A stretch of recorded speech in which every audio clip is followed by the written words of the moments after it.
Hey everyone, I decided to do my car vlog today that I've been promising on the past like 3 videos that I've done. I've also got a little haul that I was going to do, but I'm on my way to pick up one of the things that I had to pre-sale, so I just decided to wait and may try to do it tomorrow. But I've been telling you guys I was going to kind of give you the update on the moving process and everything that went on with my house.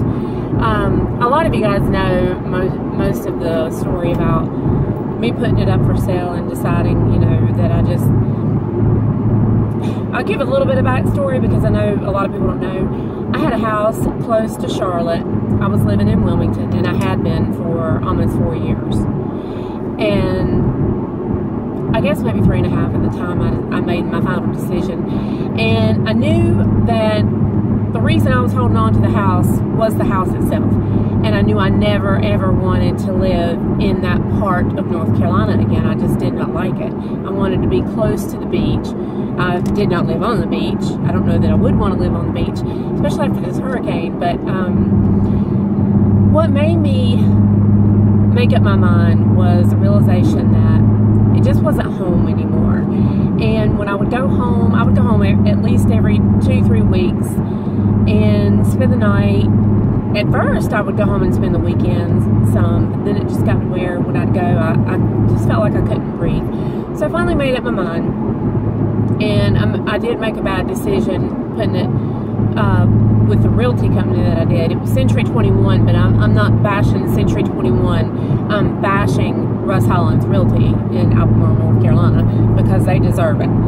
I even had to switch realtors after about 10 different things happened, and they still ended up ripping me off and being very ugly towards me. But anyway, so a lot of you guys know that last November I moved from an apartment that I had in Wilmington, and I had been looking to move. I actually tried to move or wanted to move when my lease was up the year before, but I waited kind of not really too late. It was 2 months before my lease was up, but when I got out and started looking, I don't know if they caught wind that I was looking, and they very well may have, because they knew people in other offices that I went into. They put a lease renewal on my door 2 months before it was time for me to renew my lease, and said have it in the office by Friday. So that didn't give me, they gave me like 4 days, and I knew I couldn't secure something and feel good about it, so I just decided to sign the lease. Well, the lease, I can't remember exactly when the lease was up, but I ended up moving before the lease was up because there was black mold in the apartment. And anyway, long story short, I found a townhouse. That townhouse was gorgeous. I loved it. It was the first time in years I had been in something that was 2-story. It was big. It was a lot bigger than my apartment. It was a 2-bedroom. Both bedrooms were upstairs, and I just loved it. It was well made. It was nice. It had a privacy fenced in patio for each individual one. And not only that, we still had privacy because our townhouses would go out to the side like brick. And so it was just really nice. I loved it. After I lived in it for about 5 months, the neighbors started. Same neighbors. I had the same neighbors on both sides of me the entire time I lived there. Now, up until this point, if I sold my house, I wanted to buy a townhouse, because that way I would not have to worry about the yard. Some of them have a little tiny yard, but some of them have a HOA that takes care of that little tiny yard and the exterior. It would just put a lot less on my shoulders. Well, after the experience I had with my neighbors, I decided against that. And I mean, I could go on and on about this, and I don't know how much I've mentioned in other videos, and some of you I've talked to already know some of it. But these people were grown, more grown than I am. They were at least 10 to 15 years older than me. And they started on Tuesday nights and progressively got worse until Saturday night. And they would go outside on their private patio. They would light their tiki torches, and they would have their friends over, and their back porch was under my master bedroom, because my master bedroom was on the back side, the one that was bigger and connected to the bathroom upstairs. So that's the bedroom I used. And they would be loud. They would be loud until 2:30 in the morning. And I mean, I could hear them. This was with a window closed and a fan on. And I mean, they would be out there hollering like 15-year-olds. And it's because they were drunk. And these were both people that own their own business. And that's why they were able to do that, because they kind of made their own schedule, and they were able to sleep until whenever they wanted to sleep, and the next morning, and make their own schedule. And being that they were both older, they probably were, not looking to work a 70-hour work week anyway. They never went out anywhere, and the only time I really saw them, because I could just hear them on their back porch, because I never went out into the backyard. I felt like I couldn't go back there, because they ruled it. I mean, I wasn't afraid of them. You guys might can see some stuff in the background. I don't know. There's still trees and stuff down here. I'll update a little bit more on that if I have time, but there's a lot of trees. In this car, you can't see it as good as you can my other one. Well, anyway, it got worse, and it got to where I could hear them, like, sometimes like 2:30 in the morning. It almost sounded like they fell up their stairs. And I mean, that's exactly what it sounded like somebody fell going up the stairs. And it would wake me up. And then they started with the weights. And it would be like if somebody, and the weights, I slowly figured out was the man. And it just had to have been, because if you've ever dropped a weight on the floor, like a dumbbell, like just say, for example, a 10, 15 pound dumbbell on the floor upstairs, you know exactly what that sounds like. It doesn't bounce. It's got that hard hit. It wasn't a repetitive sound. And so anyway, that started, and it just got worse and worse and worse. So I got to where, I think how it kind of started, or I'm close enough to it anyway, it kind of got started to where if I would go to bed 10:30, 11 o'clock at night, I would turn the stereo on in another room to drown out their noise, and I'd leave it on all night. Now, it wasn't loud. I can't sleep with loud music on. Okay, I sleep with a fan on, white noise. I mean, I can't even sleep with a TV on. I have to either turn my TV off when I get so sleepy I'm sick of it, or put it on sleep timer. And so I sleep with a fan on. And so I wasn't going to have loud banging music in the background. I mean, I wouldn't have been able to hear if somebody, I'm real funny about that. I want to hear if somebody breaks in the house or something. And it wasn't a bad neighborhood. Now, mind you, I never once heard the people on the other side of me, ever. And it got to where, so that would happen, and it got to where it was almost a game. And they knew that if they did this, that I was going to turn my stereo on. It wasn't loud. I did. Now, I'm going to be honest with you. I turned it on loud a few times when they really pissed me off. But most of the time, I just turned it on. But the key point is that stereo was up against their bedroom wall. So what they could hear, it wasn't loud enough for them to hear my music, but what they could hear, because the stereo was up against their bedroom wall, was the bass. And I would leave it on all night. So the first complaint that was made was by them over me turning on my stereo low, and that when they finally decided to go to bed at 2 or 3 in the morning, they could hear my bass up against their wall all night, and it wasn't loud. And then, okay, so the landlord called me, and, blah, blah, blah, your stereo, I think it's the bass, something. And I said, well, when they told you this, did they bother to tell you this, and this? It's been going on for a couple months now. oh, you know, I don't know. She's trying to sweep it under the rug, make an excuse for them. And then one night it was really bad, and I said something to the landlord, and it was on a Tuesday night. I'll never forget it. It was on a Tuesday night. So Wednesday I get a text back. Apparently they've got family in town and they just got married and they're celebrating. That's still no reason to keep me awake on a Tuesday night. They got married, found out later, they got married on a Saturday. So the landlord was making excuses for them partying on a Tuesday night loud enough to wake me up in the middle of the night. So with the music thing became something that I would do to drown out their noise and try to go to sleep. But it wasn't loud. And let me tell you how I can prove it wasn't loud.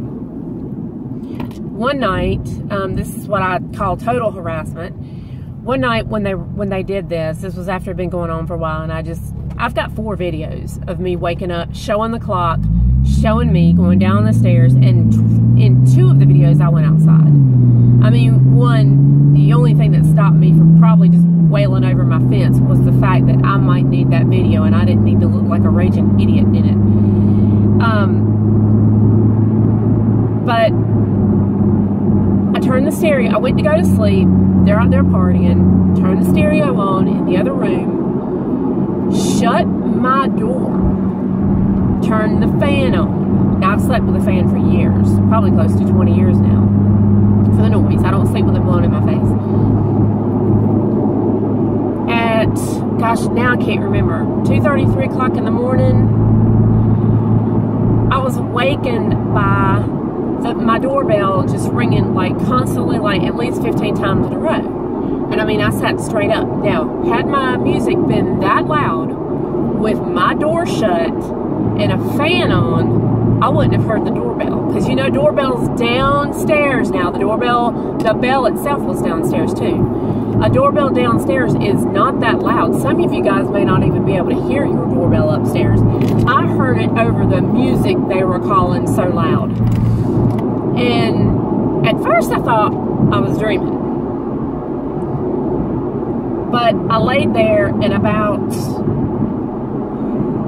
I don't know, 2 or 3 minutes later, they did it again. Like, it's almost like they went to the door, did it, ran.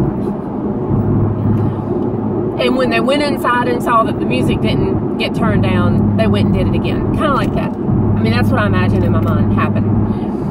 And at that point, I went downstairs, directly downstairs, because I was awake at that point. I knew what happened. I opened the door, looked around, nobody was out there. So I stood at my door for an hour until 4:15 or 4:30, waiting on them to come back. I didn't turn the music off. Waiting on them to come back. And they didn't. And so the next morning, I called the landlord, called her on the phone.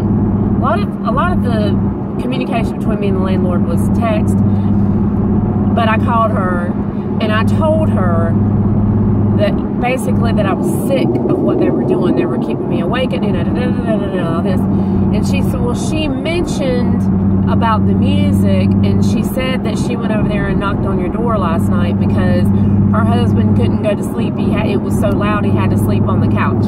All right. Now, it's so loud, but I heard the doorbell woke me up. That's not very loud. They just didn't like it. These were the type of people that did no wrong, did what they pleased, but nobody else could breathe wrong. And so, anyway, as soon as I got confirmation from my landlord, I'm on the phone with this woman, that the neighbor woman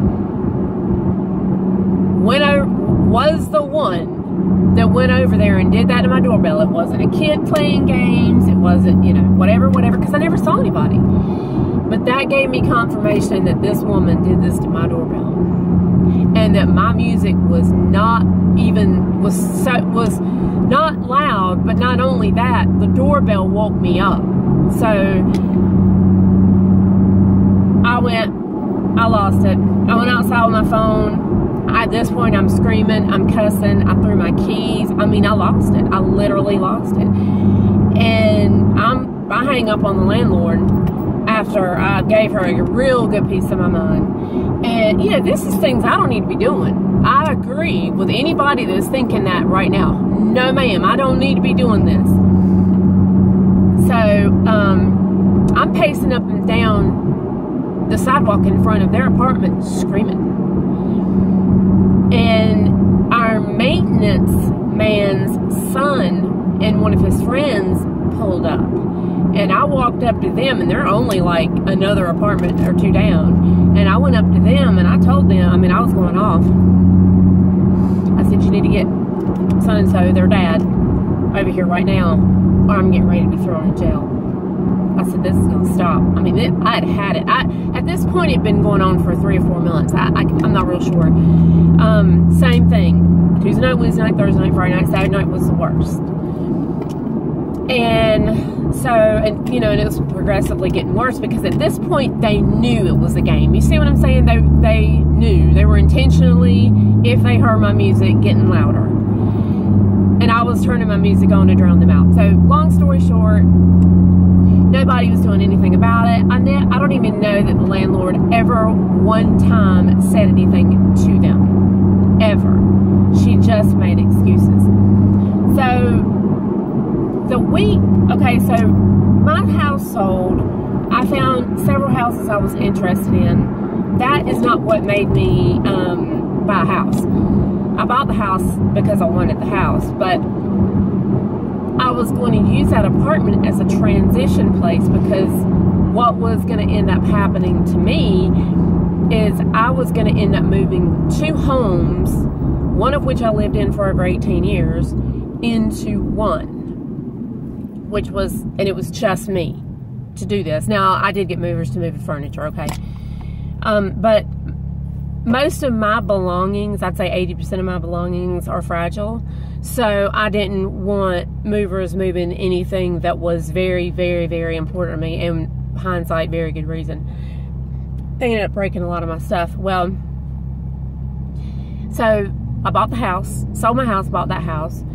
And, you know, I had 2.5, 3 months.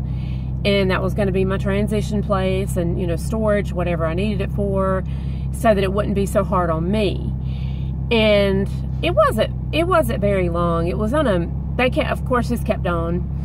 And I got to where on the weekends, my couch from my house was at the new house. I got to where on the weekends, I was just staying there, sleeping on the couch because my apartment, townhouse stuff, furniture was still there. So my bed was still there. I did not move any beds from my house. I left both of them, a king and a queen. And I mean, the people that bought the house knew it, and they ended up doing me really, really dirty too. And so did the movers, and it was just a hot mess. So anyway,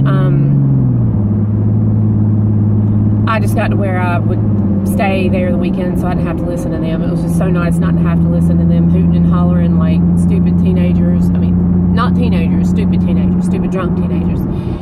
And, you know, and that way I could get some of that stuff put up that I'd moved from my house. And when I would go, I would make trips of fragile stuff out of my townhouse. So I would load my car and take it to the house I bought, and then spend the weekend trying to, you know, not putting just that up, but I still had the house stuff that was there, house to house, that I was trying to get put up before I could even move, think about moving. I couldn't even get my bed in there. And this went on for a couple weeks, and, you know, and I just got to where, when I walked into that townhouse that I loved so much and never got to thoroughly enjoy it, I never got to enjoy that patio that I remember for the very first time I saw it. I was like, oh my gosh, you know, had a nice wooden glass door and a nice screen door, and oh my gosh, I remember seeing that place for the first time, and I was so in love with it. I never got to enjoy it ever. And then after I had the house, just going back on Sunday night or sometime even Monday morning. Actually, I think I did go back on Monday mornings to the townhouse. You know, to kind of get that. I had a lot of that already boxed up at this point. I dreaded it. I just would dread it. And it was so hard. Well, the last Monday night that I was there, because I ended up moving on a Friday, the last Monday night that I was there, I woke up, and I forgot to mention that they had done this before, but it had been a long time ago, 5 months before when they did this, but mind you, I had been gone on the weekends too, but this was on a Monday night. They woke me up tapping, like, not banging, but like a loud tap, because I mean they were pretty well insulated and there was space in between the walls. These were not paper thin walls, so for me to hear them, you know, that tapping on my bedroom wall. Now our bedrooms were not back to back or wall to wall. I don't know what they used that room for, but they were tapping on my bedroom wall, like with a knuckle, or I don't know if a fingertip could, or a fingernail could tap that hard. It was like with a knuckle, but it wasn't with a fist. I mean, you could tell what noises are when you get used to them. And it was like if somebody tapped on your door. That's what it sounded like, right at my head, and it woke me up. It's like, I don't know, 2 in the morning. They would do this stuff when they were getting ready to go to bed. And I didn't have, it was a Monday night, I didn't have my music on or anything like that. And they just did this for no reason. Just because I guess they couldn't aggravate me all weekend. They decided they were going to aggravate me that night. And excuse me, I woke up and I knew that I'd heard it, and I knew that it had happened before. But it had been months. But you know, there's always that thing, am I dreaming, you know. And I lay there for about 30 seconds, 45 seconds, and they did it again. And at that point, I was like, you know what, I'm done.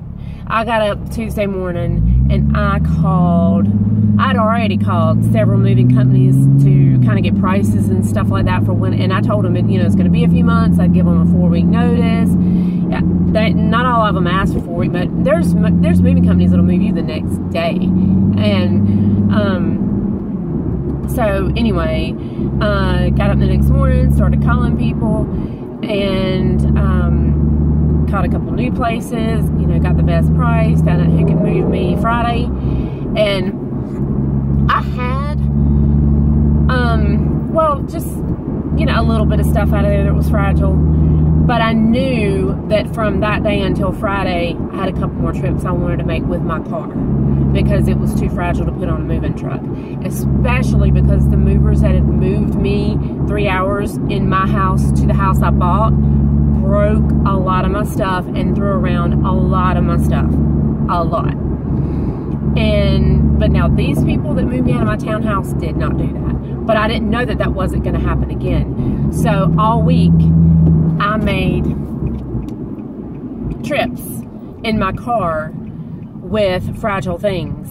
And on Friday, the movers came and moved me completely out of my townhouse into my house that I bought. And that's the story of the moving. I don't know, and I can't see, and I don't want to take my eyes off the road that long. If this cuts me off, I apologize. And thank you for watching. So I'm just going to kind of throw some updates in there now, and that's really what came about, and why and everything. But so there I am in this new house that I just bought. It didn't take, I mean, these were two guys that were excellent. They took excellent care of my stuff, but you know, a lot of the very fragile stuff that had been left to me by my mom and things when she died. Now, it was said on Guru Gospel that they didn't understand. They thought, some people were like, I think that was her mom's house. That was not my mom's house that I sold. My mom had actually never been to that house. My mom would not travel. She didn't like to travel. She was afraid of highways, and she just didn't. And I was in that house for 9 years before my mom passed away, and my mom never went to my house. It was almost 3 hours from where she lived, and she just didn't like traveling that much. I'm the opposite. I love to travel. And but the things that were in that house that were fragile, I didn't really take a lot of that to my townhouse because you chance breaking it. Now, some of it was at my townhouse, but I didn't want, I'm not one that likes to move my fragile stuff that means so much to me around. I actually didn't, when I got my apartment in Wilmington originally, I took very little because I bought a bed, I bought a couch and a love seat. And when I would go to my house, because I had to go to my house, you know, every few weeks, I would end up, you know, I'd be there and I'm like, oh, I miss not wearing these clothes and I miss not having this stuff and this stuff. So I would end up taking some stuff back with me. Well, over 3 years that accumulates. So that's kind of how some stuff ended up at the townhouse like that. And of course, you know, you're shopping in 3 years too. I mean, like we all do. Most of us do anyway, especially when you have somewhere to put it. And, you know, I've backed off of that a whole lot. Especially having to give so much stuff away and, you know, and everything like that. But, so that's kind of what happened there. But my movers that moved me from house to house, the house I owned to the house I bought, really did me dirty. They left me behind because they weren't supposed to leave. And I had my car parked around back where I had loaded one final load of fragile stuff in my car before the movers had even got there. I had done this, you know, my last days at my house were spent 5 full days of packing because the people that were buying my house, I did not believe, and my realtor did not believe they were going to get the loan. And I was not going to box up my fragile stuff only to unbox it again because I was getting ready, and everybody that knows me personally knew this, I was getting ready to move back into my house and leave Wilmington if these people did not buy my house, because I had already gone through nightmares of things that had happened. A chandelier got broke when they were showing the house one time, and all kind of things. Nothing got stolen that I know of, ever. I mean, I'm not going to say make up things. I could say that. That never happened. My back door was left unlocked 2 different times.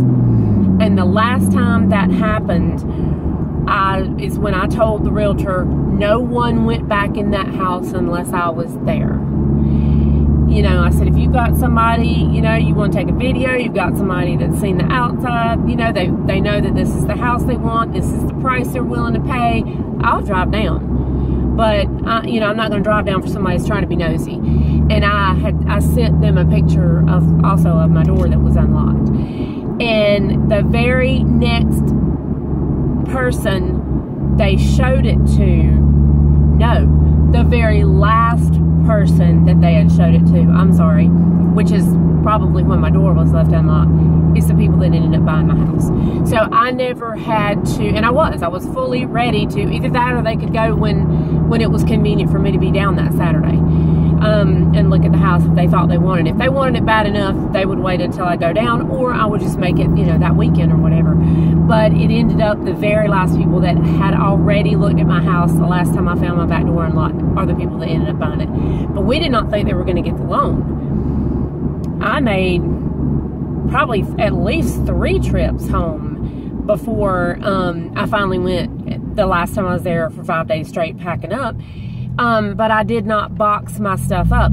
I did take some stuff back with me in case this did go down. But I was not going to box up my entire house only to unbox it to move back in, because I was going to have to do that with my townhouse.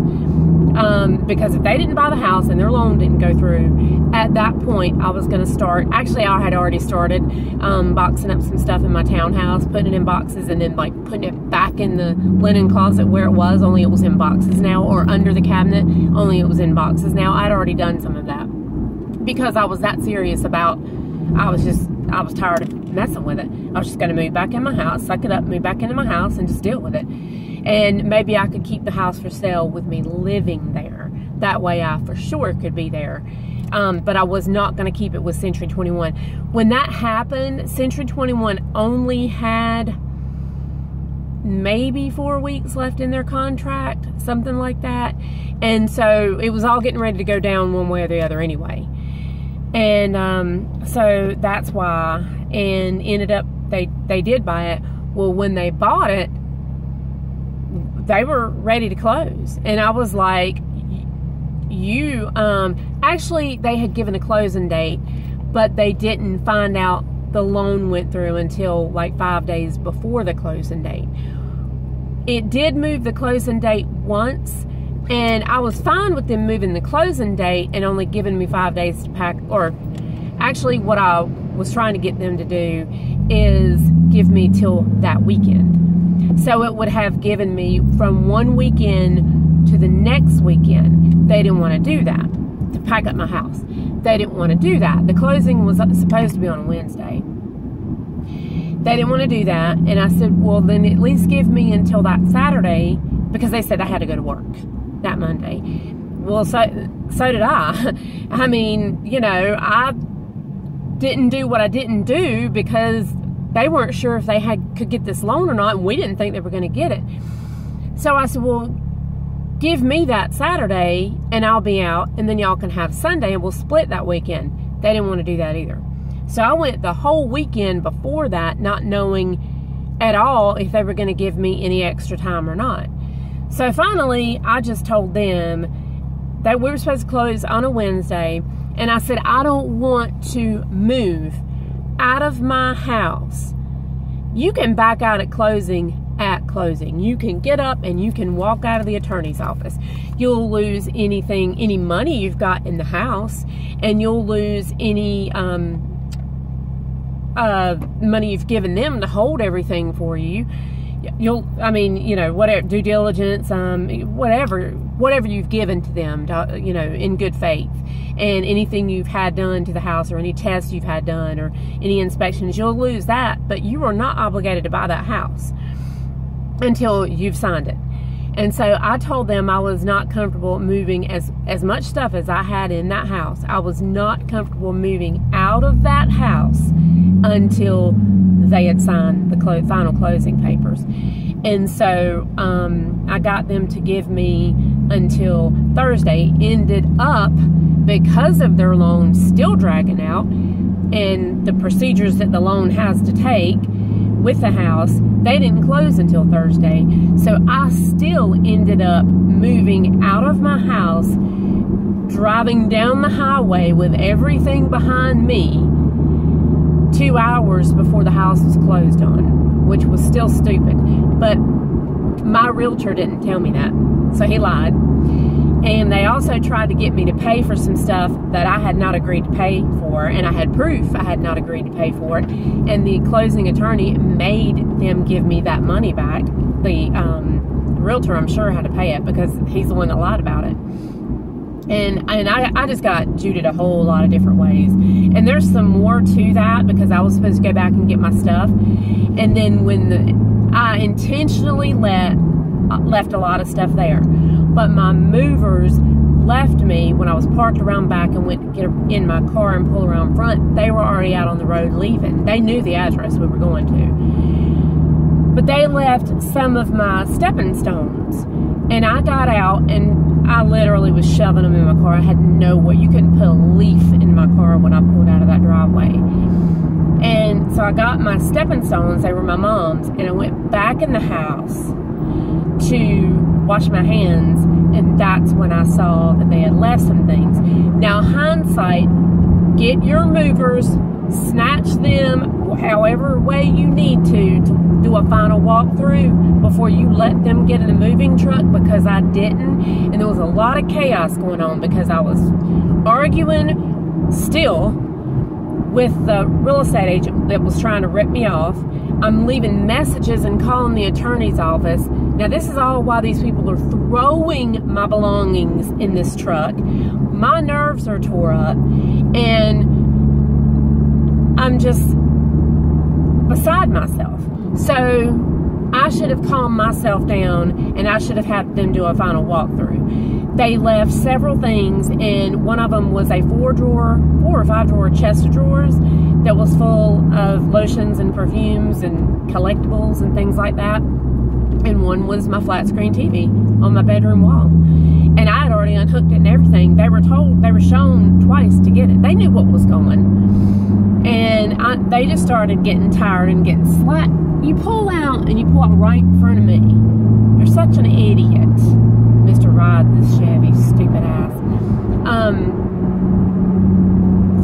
Get right in front of him. So anyway, it's still recording for some reason. It's gonna cut me off. But, love you guys. So anyway, I'd sent them a text and I said, you guys, you left this stuff. And I mean, I'm in tears.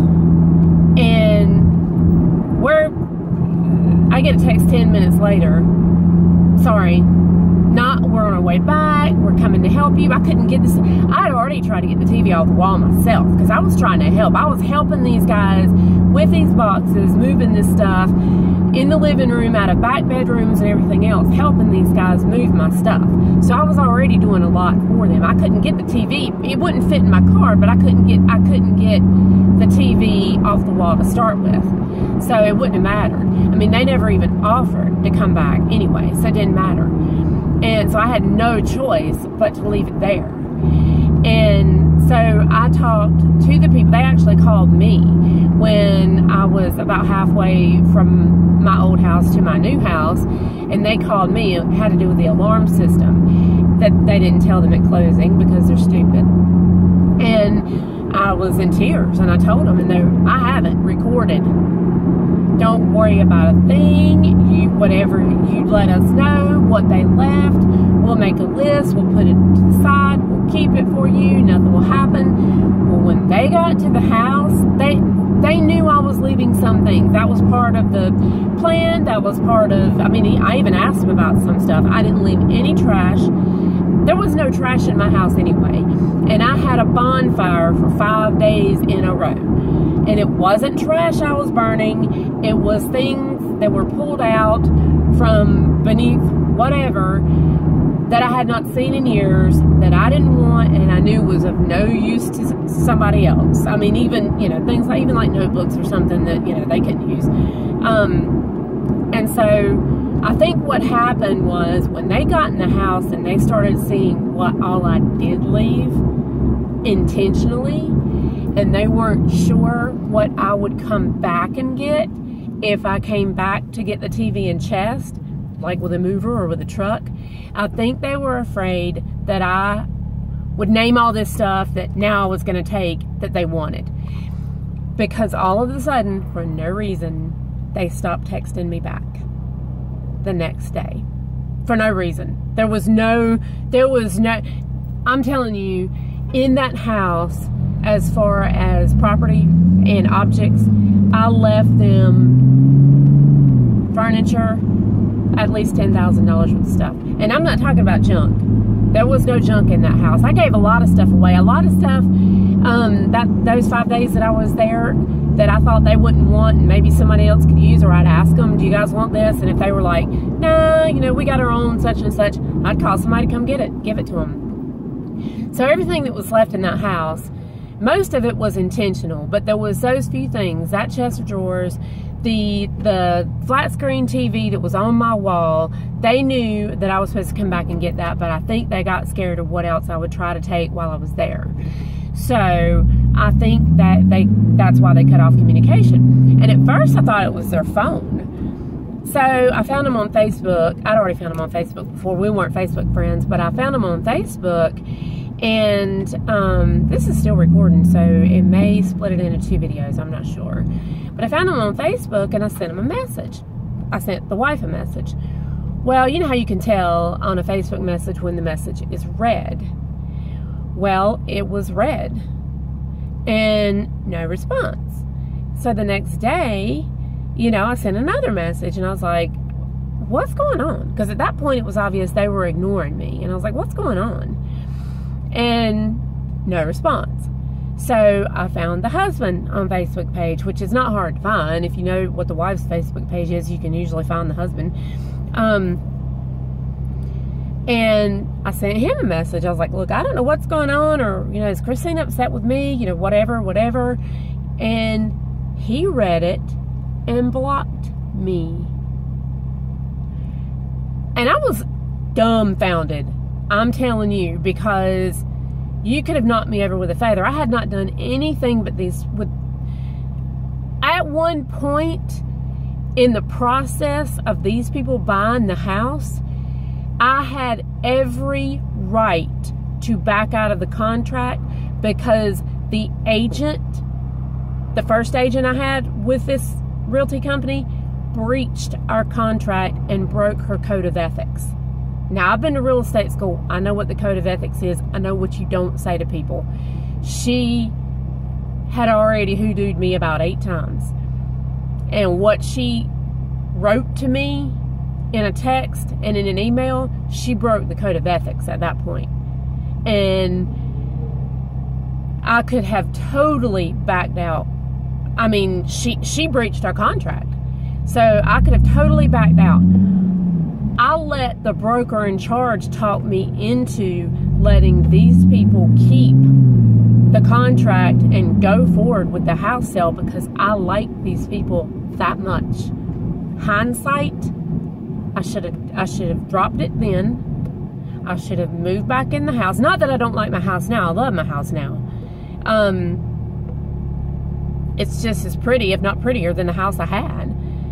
It's bigger. It's about 100 square feet bigger. That's not a whole lot bigger, but and a smaller yard, which is exactly what I wanted. I actually wanted no yard, but it's 1/3 of an acre. I can deal with that.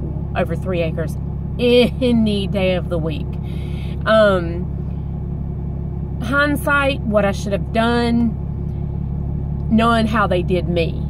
Now, the only drawback to that is I wouldn't have the house I have now, because the house I have now, it had only been on the market for like 10 days when I put it under contract, and that house would not have lasted long, especially at the price I got it for. So, and the reason is because they had to sell the house. But anyway, it wasn't a foreclosure, but they had already moved out of it. And they were basically, when that happens, you're still paying house payments, and you're probably paying rent or house payments somewhere else. So, but I still, just so these people that hoodooed me so bad, I loved my old house so much, just because of how bad the people that are on the house now did me. I should have dropped it mid-contract when the realtor broke anything that binded us, binding me to Century 21, because at that point I could have sued them, the realty company. And they knew it too. I let them talk me into it, and I don't know, but it was because I liked the buyer so much, not because I needed to sell the house, and certainly not for that Century 21 place. And the broker in charge came at me so nicely, and he ended up hoodooing me too, and did not help me get my stuff back whatsoever that the movers had left. Not that he had to, but I was told by the attorney's office that he should have, because of what was done and what was obviously done to me. So, but hindsight, I think that what I would have done, had I known then what I know now, is I would have dropped it, moved back in it, decluttered a lot of stuff, just got rid of a lot of stuff, got it where it would have been an easy move, put it on the market with another agency, and just said, you can show up when I'm home, because I mean, I looked at plenty of places in Wilmington that they only showed it on Saturdays, or they needed a 24-hour notice, or whatever. And if you got renters in a place, I looked at a couple places, townhouses that had renters in them. The renters get 24-hour notice, and so you just don't bust up in there just because it's just not fair. And so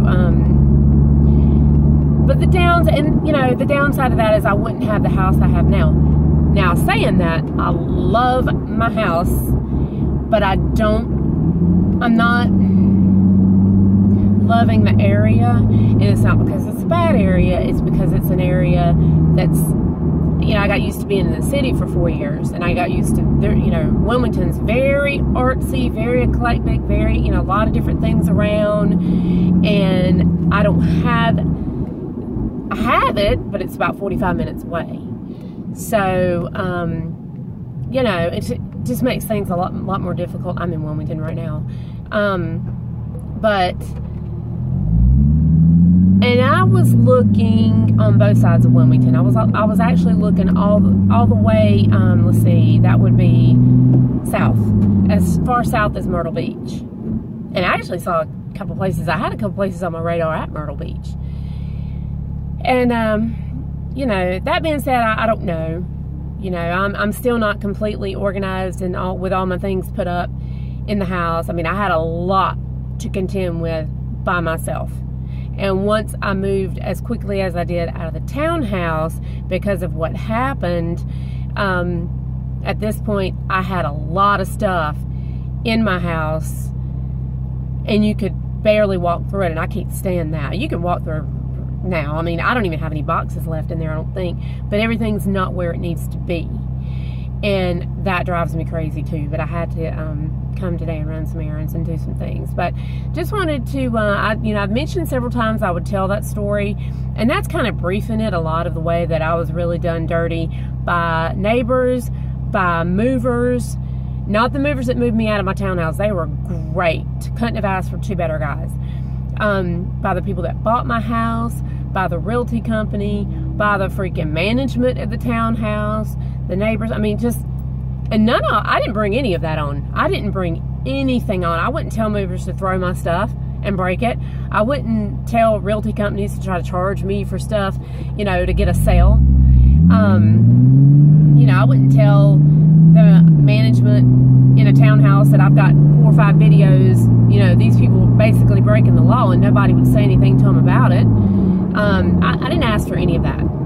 I didn't ask for people that bought my house to hoodoo me and steal my stuff, because they were afraid that if I set foot back in there, I would take some stuff that they decided they wanted. There was a lot of stuff in there. I'm sure they were tickled to death. They either, or sell, you know. I didn't have the means to move it or the time to sell it. That's why I did what I did, a lot of it. And a lot of it was me trying to help them out too. They were living in a single wide, and I'm not knocking a single wide, but these people, they told me they were renting a single wide they'd been in for 7 years. They didn't have a lot of stuff. You can't get 2 grown-ups, and there was between them they had 3 kids, but one, I don't know, had she ever lived in the single wide or not, but at the time was not living in the single wide because she was old enough to move out on her own. But you can't get possibly 5 people in a single wide and have a lot of stuff. You just don't have room for it. And so, you know, I was doing that for them too. And that's how mad I am about doing these things for them. You know what I'm saying? So, yeah. I mean, maybe it worked out for the best, but at this point, if I sell my house that I've got now, just to flip it, you can't get a lot more for what you've got in it when you're also going to be paying, like, at this point, if I do that, if I put it up for sale, $10,000, $11,000, $12,000 automatically goes to the real estate agents. So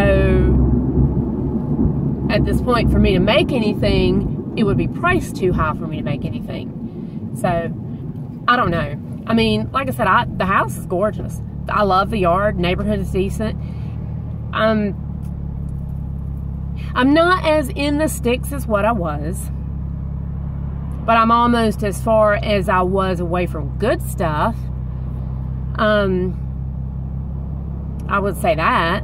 And there is a lot more in the place I'm at than was in my town where my old house was. So I didn't completely